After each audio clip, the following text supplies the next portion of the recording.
পৰ্যায়ৰ নিৰ্বাচনৰ বাবে প্ৰচাৰ অভিযান অব্যাহত মুখ্যমন্ত্ৰীৰ। শুকুৰবাৰৰ দিনটোত অভয়াপুৰী, পূব গোৱালপাৰা আৰু বকুত তিনিখনকৈ নিৰ্বাচনী প্ৰচাৰ সভাত অংশগ্ৰহণ কৰে মুখ্যমন্ত্ৰীগৰাকীয়ে। নিৰ্বাচনী সভাত মূলতঃ ৮টা চৰকাৰী আঁচনিৰ সফল ৰূপায়ণৰ প্ৰতিশ্ৰুতিৰে হিতাধিকাৰীৰ পৰা ভোট বিচাৰে মুখ্যমন্ত্ৰীগৰাকীয়ে। মোদী কি গ্যাৰেণ্টি ১ নম্বৰ বিনা পইচাত চাউল পালো, হয়নে? ২ নম্বৰ উজ্জ্বলা গেছ পালো, ৩ নম্বৰ আয়ুষ্মান ভাৰতৰ কাৰ্ড পালো, ৪ নম্বৰ চাকৰি, ৫ নম্বৰ ঘৰে ঘৰে অৰুণোদয়, ৬ নম্বৰ লাখপতি বাইদেউ, ৭ নম্বৰ ছোৱালীৰ পঢ়াৰ দায়িত্ব, ৮ নম্বৰ বিনামূলীয়া জীৱন বীমা। অভয়াপুৰীত বিজেপি মিত্ৰজোঁটৰ প্ৰাৰ্থী ফণীভূষণ চৌধুৰী হৈ নিৰ্বাচনী সভাত প্ৰচাৰ চলায় মুখ্যমন্ত্ৰীগৰাকীয়ে। লগতে কংগ্ৰেছৰ লুঙি টুপিৰ ৰাজনীতিক কটাক্ষও কৰে। কংগ্ৰেছে কি দিছিলে? ধুতি দিছিলে, লুঙি দিছিলে, সূতা দিছিলে, হয়নে নহয়?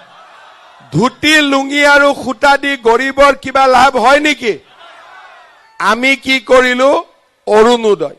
কংগ্ৰেছীৰ খং উঠিলে, ঠিকাদাৰবিলাকৰ খং যে ধুতি দিয়ক, লুঙি দিয়ক, টকা ডাইৰেক্ট দিলে আমি কি পাম? অৰ্থাৎ আমাৰ যদি চৰকাৰে ১ টকা পঠায়, ইয়াতে ঘৰিয়াল বহুত থাকে, যিমান পাৰে ১ টকাটো খাব খুজি থাকে। এতিয়া মোদীয়ে কি কৰিলে? ডাইৰেক্টলি বেংকৰ একাউণ্টত টকা, কোনেও খাব নোৱাৰে। তথাপিতো আজিকালি কৰবা এটিএমৰ নাম তাম লৈও অলপ কৰিব খোজে, সেইবিলাক মই চকু ৰাখি থাকো। ইফালে গুৱাহাটী লোকসভা সমষ্টিৰ বিজেপি মিত্ৰজোঁটৰ প্ৰাৰ্থী বিজুলী কলিতা মেধিৰ হৈ গোৱালপাৰাত নিৰ্বাচনী প্ৰচাৰ চলাই কংগ্ৰেছৰ বিৰুদ্ধে সৰব হোৱা দেখা গ'ল মুখ্যমন্ত্ৰীগৰাকী। ৰাজ্যখনৰ পৰা দালাল ৰাজ সম্পূৰ্ণভাৱে উৎখাত কৰাৰো হুংকাৰ দিয়ে মুখ্যমন্ত্ৰীগৰাকীয়ে। মোদী কি গ্যাৰেণ্টি মানে কি? চাকৰি পাম, দালালক টকা দিব নালাগে। দালাল নাই অসমত, দালাল কমিছে নাই অলপ চলপ। আৰু যিকেইটা দালাল আছে সিহঁতকো মই মোৰ ঘৰলৈকে লৈ যাম লাহে লাহে, যে ৰাইজক দিগদাৰি কৰি থাকিব নালাগে। ঠিক আছে, দালালটো শেষ কৰিব লাগিব। অসমৰ দালালিটো আমি শেষ কৰিব লাগিব, হয়নে? লাগিবনে নাই?